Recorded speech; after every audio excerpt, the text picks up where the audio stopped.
Merci, Monsieur le Président. Moi, je ne veux pas être long, puisque je parlerai plus tard. Simplement, je remercie de très chaleureusement la Société de géographie d'accueillir ce colloque du centenaire du Congrès arabe et de tous les efforts qui ont été siens pour en assurer le succès. C'est vrai qu'un peu l'idée nous est venue grâce à l'administration française. Je trouve que l'État français a la mémoire et que, vous savez peut-être, aux Archives de France, il y a une délégation, commémoration nationale, qui chaque année publie un ouvrage tout à fait remarquable et tout à fait passionnant sur les grands événements qui ont eu lieu il y a 50 ans, 100 ans, etc. Et on m'avait contacté pour faire la petite notice sur le centenaire du Congrès arabe. C'est M. François-Philippe Richard qui dirige cette équipe. Et en fin de compte, ça nous a un peu plus motivés pour commémorer ce centenaire du Congrès arabe qui, nous le verrons, a eu une influence considérable et marque une étape importante dans l'histoire du mouvement arabe. Alors, le programme qui a été édité est un peu modifié de façon à être un peu plus logique, c'est-à-dire que Mme Dupont parlera en premier des Tanzimat de la Grande Révolte, c'est-à-dire de 1916. M. Khoury parlera de Najib Azouri et du réveil de la nation arabe, du fameux ouvrage Le réveil de la nation arabe. Je parlerai ensuite du Congrès national arabe et Thierry Rambaud parlera de l'idée de nation arabe. Donc sans plus tarder, eh bien, je passe la parole à Mme Anne-Laure Dupont, qui est maître de conférence à Paris 4 Sorbonne. Les nationalistes égyptiens du début du XXe siècle ou de la fin du XIXe siècle comme des nationalistes arabes. En Égypte même, j'y reviendrai en un mot tout à l'heure, à l'époque du Congrès arabe de 1913, est formulée une doctrine extrêmement claire de l'État-nation égyptien, l'adéquation entre l'État, la terre et la nation est pensée, ce qui n'est pas le cas des arabistes, des nationalistes arabes. C'est peut-être d'ailleurs l'une des limites du nationalisme arabe. Donc les hommes politiques et les lettrés égyptiens, quand ils sont politisés, ne sont pas des nationalistes arabes, mais bien entendu, ils ont beaucoup contribué à tout ce travail de renouveau et de transformation de la langue et de la littérature arabe, qui est essentielle dans l'émergence du nationalisme arabe. Et on vient de rappeler de surcroît que le Caire était un des presque lieux d'édition de la presse et de la littérature arabe avec Beyrouth. Si les Égyptiens ne sont pas des acteurs du nationalisme arabe, alors qui sont ces derniers? Essentiellement des Syriens et des Libanais, des originaires des provinces syriennes de l'Empire ottoman, qui ont pour capitale, si je prends le découpage de la fin de l'Empire ottoman, Beyrouth, Damas, Alep, et auquel il convient d'ajouter. Il serait un marché commun arabe pour la nation arabe. Et merci de m'avoir donné la place.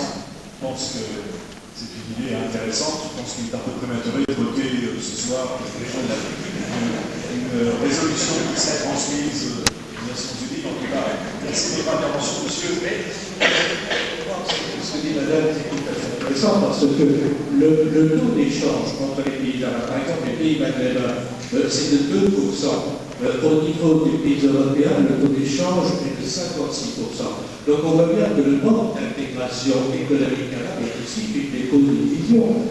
Regardez l'Union du Maghreb arabe qui n'existe sur le papier, on sait très bien pourquoi, c'est du fait des activités de l'Algérie comme Sahara marocain, mais toujours est-il que le résultat est là, il n'y a pas d'intégration économique, ce qui fait que ce sud de la Méditerranée négocie parfois avec l'Union européenne dans des conditions très défavorables. J'étais à Tunis, j'ai assisté à la réunion là, pour le partenariat privilégié entre l'Union européenne et la Tunisie.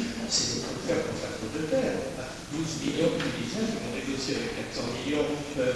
C'est un sens d'intégration économique, effectivement, c'est une catastrophe.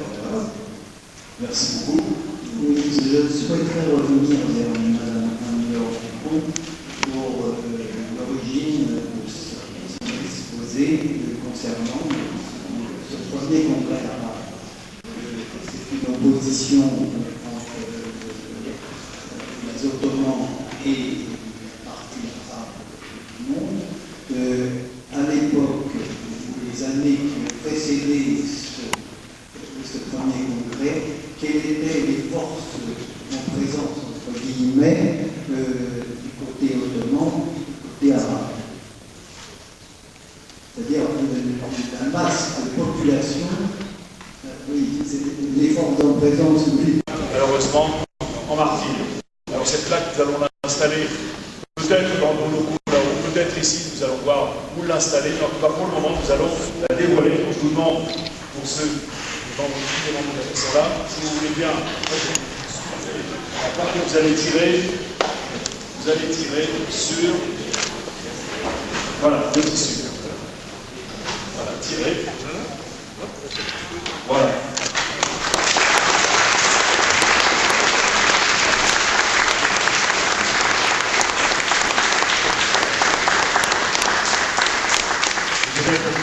Avec les intervenants, venez, c'est une marche, je vais vous mettre ici.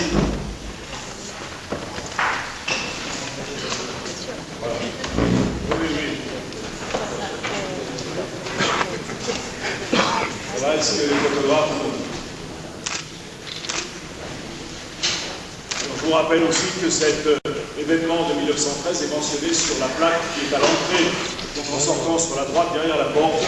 Nous sont mentionnés quelques événements qui ont eu lieu dans cette période, donc par exemple la création de l'Alliance française, la première réunion de l'Union géographique internationale ou le grand congrès du canal du Panama. J'avais oublié, Jacqueline ne me l'aurait pas pardonné.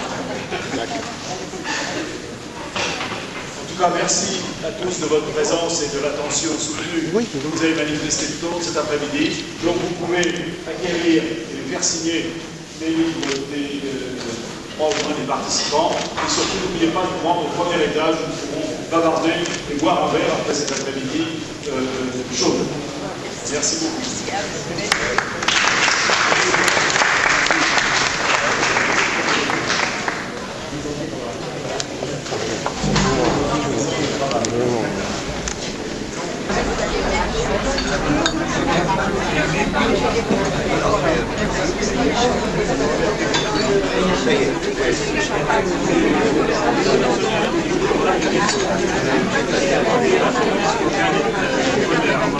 Allez-y.